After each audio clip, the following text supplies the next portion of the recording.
Money FM 89.3. Best of breakfast. Mind your business. Only on Money FM 89.3. Yes, it's that time of the morning for Mind Your Business with me, Audrey Seek. Now, these days, catching someone's attention online is harder than ever, especially if that someone is Gen Z. This is a generation that's grown up with social media, short-form content, and a radar that can instantly detect when a brand is trying a little too hard. So how do you actually connect with them in a way that feels real, current, and scroll-stopping? That's where Confetto comes in. It's a boutique creative agency based right here in Singapore that's making a name for itself by helping brands speak Gen Z's language and look good doing it. They're behind some of the freshest content you've probably seen without even realizing it, and they're helping small businesses show up like big players online.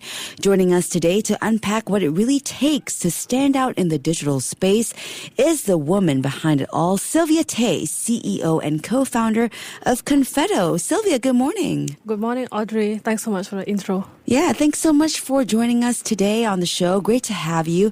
So let's start from the beginning here, Silvia. You know, you grew up in Indonesia sketching dresses, right, while your peers were chasing more traditional careers. Fast forward to today, and you're running this creative agency in Singapore. So take us through that journey. How did the idea of Confetto come about? And what's the story behind the name as well? Actually, Confetto started quite accidentally. Back then, I had like a full-time job while running my fashion brand. And at the same time, I had this side gig as a social media manager at Fiverr, actually. Okay. And that was actually inspired by my system. Like, I used to do all of this, like SOPs on how I would do the social media for my own brand. And that really helps to generate sales. And after that, I just got a lot of high from it. I started to like consult for other brands as well. And it's all through that like platform. And Confetto came from that. During this period of time, I saw that there's a lot more demand for these like services as compared to my fashion, actually. And that is how I made the transition like happen. Oh, interesting. And you made an early bet as well on Instagram Reels, right, when it landed in Singapore, long before most agencies caught on to this. What do you think many traditional agencies still get wrong when it comes to creating content for Gen Z in particular? I would say that I'm not sure about them getting it wrong, but I have this philosophy that I think like also applies to Confetto as well. And it's like you had to be ready to always be agile in terms of like creating all sorts of different content.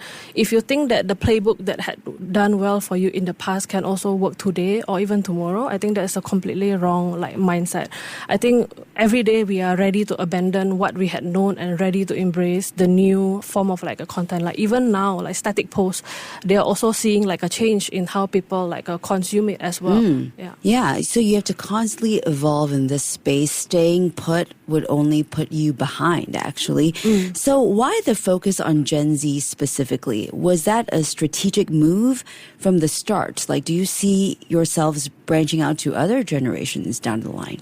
I think it's mainly because like Gen Zs are the one who are shaping the way we consume content. They are the one who came up with this innovative approach of like the hooks, the transitions, and because they are the one leading the way, like a lot of people kind of like just sort of follow that through. Yeah. And again, like that is how content has been consumed and these days. I think I'm very excited to look at Gen Alpha as well, like how they will perceive like a content and the innovations that will come from it. Yeah, I'm very curious as well. My sons are Gen Alpha, so now I want to see what's going to be ticking their clocks, right? What's going to be making them excited. And can you talk to us about what kind of brands Confetto usually works with? Yeah, Confetto works with a variety of brands. We started with like a fashion and retail, and then afterwards a lot of F&B brands. And now we work with FMCG like CG and supermarkets in Singapore as well. Yeah. So working with brands like Darlie, I believe, and Fair Price, but you actually started by cold DMing clients, right, on Instagram. What do you think sets Confetto apart from other marketing firms? I would say it's our sincerity with our clients, because when we spoke to our clients, they can feel like, we are really trying to put ourselves in their shoes and trying to do what is best for their businesses. And I think that shows through the conversations, and a lot of clients do stay with us after the initial 3 or 6 months, and because of the efforts that we have put in together with them too. Yeah, we work more like a team than like an external marketing agency. Okay, so I want to talk about your mindset or approach when it comes to pricing and value. I heard your client retainers have gone from $350 to nearly $4,000 a month, so that's quite a jump. Walk us through this. It's not a sudden leap, to be honest. It's actually, we tweak our pricing every quarter. And this is not to say that we just anyhow increase our price, but it's actually to keep our content competitive with the rest. Because back then, very short, 5 to 10 seconds, videos work, but now it's 30 or 40 seconds. So in order to keep up with the quality of storytelling and edits, we have to put more hours and resources into creating them. Okay. For a lot of SMEs, we know that Singapore and Southeast Asia, we run on these small and medium enterprises. Marketing can feel a little out of reach, but Confetto seems to be trying to make this high quality content feel accessible. Can you walk us through the kinds of services you offer and how you've made them, to include businesses on tighter budgets maybe? Yeah. So I would say that for businesses with tighter budgets, apart from our usual social media management that is end-to-end, I would say that it's our UGC content creation as well. We actually created this package specifically to support small businesses with tighter budgets by connecting them with influencers in Indonesia. And so what we do is because a lot of them needed this review videos or a day in my life type of thing. So we kind of ship their products to them and they will create, and afterwards the brand itself will be the one who are posting it. Yeah, and they can freely use that as ads, because in Indonesia there's no such thing as loading fee. Oh, interesting. Yeah. Okay.